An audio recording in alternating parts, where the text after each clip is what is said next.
Thank you, Madam Chair, and I too want to welcome the witnesses and thank you for holding this hearing. This committee last held a hearing on crude oil exports 14 months ago, and at that hearing, many of my colleagues noted the historic nature of the subject. The U.S. Congress banned the export of crude oil in 1975 after oil exporting nations had used their export capacity as an economic weapon, which caused serious damage to the U.S. and to the global economy.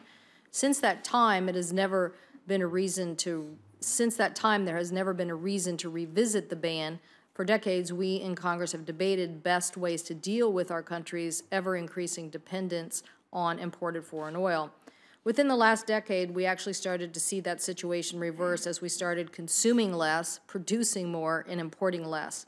So 3 major policy changes came together to change the U.S. energy security paradigm. We started using our transportation fuel more efficiently by increasing fuel efficiency requirements. We started to break the oil sector's monopoly on gas tanks by replacing 10% of our transportation fuel with ethanol and biodiesel and promoting electrification of vehicles. And on our long-term investments in the government-funded basic research on oil and gas production started to pay off. It's the combination of all 3 of these policy measures that has brought us here today, because not only are we now producing more oil than we ever anticipated thanks to the good works of the Department of Energy and Sandia National Laboratory, the public and private sector partnerships that it has created, but we've also stopped consuming more and more oil every year. Between 1982 and 2007, gasoline consumption in the United States grew every single year. It appears now that 2007 was the peak year for gasoline consumption. In 2007, we used 391 million gallons of gasoline in this country. In 2014, we used only 374 million. If you count every year from 2008 through 2014, Americans have saved 119 million gallons compared to 2007. So assuming $3 per gallon, that's $356 million that Americans spent on something else other than gasoline between 2008 and 2014. So I think it's important for us to recognize that we have had success on both the supply side and the demand side of the equation in terms of reducing our dependence on imported oil. Now the oil industry is asking to repeal the export ban. As our oil industry producers produce more at home, but our consumption stays relatively flat, our industry wants to sell American oil into the foreign markets where it can get a higher price. But let's be clear about this. The United States is and will remain a net oil importer. As we talk about whether we should export oil, we need to keep in mind that for every barrel of oil we export, we will be importing even more. The question before us today is whether this policy change will be in the interest of the American people. As policymakers, our obligation is not to any particular industry nor to any particular economic theory. Our responsibility is to decide what policies provide the greatest good to the greatest number of people. As we consider these questions of whether this export ban is still the right policy for America, I think we should think about 3 variables. First, price. Economic effects of oil and gas prices ripple through our economy. Lower oil prices act like a tax cut for the vast majority of Americans.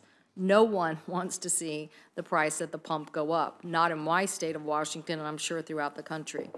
In a published poll this week by Allstate and the national journal Heartland Monitor, 79% of Americans said that the current price drop has made a difference in their financial situation. The same percentage of respondents said that they are using what they save at the pump daily for other necessities or paying down debt. I would rather have Americans get their own fiscal house in order versus more at the pump for their transportation needs. Second, safety. The oil is moving around our country in ways that we never had anticipated even just 5 years ago. Oil production has increased faster than the infrastructure needed to transport it in the safest ways. My state currently has tens of thousands of barrels of oil traveling through every major population center of our state. And I want to be clear about this. We currently do not have the regulations on the books to safely transport this product. I am going to be working for further measures to make sure that we do get those standards in place. Third, energy security. No one consumes oil. We consume gasoline, diesel, and other products that are made from oil. If we end up sending oil abroad while some regions of our country then have to import gasoline, diesel, and home heating oil that were refined someplace else? Are we exporting our energy security and that we've all worked so hard on? So these are some of the issues that I think we need to consider today.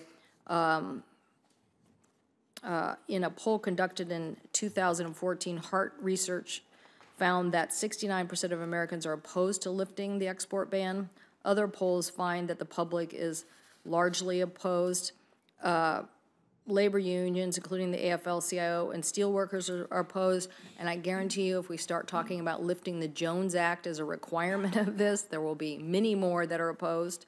In addition, my home state independent refiner, U.S. Oil in Tacoma, is also against lifting the ban.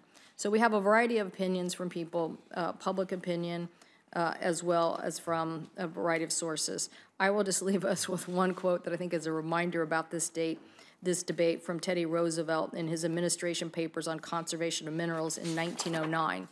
Quote, Teddy Roosevelt said, "The greatest waste of petroleum has been in exporting crude petroleum and petroleum products to foreign countries. The necessity for it has been due to the sudden increase of production.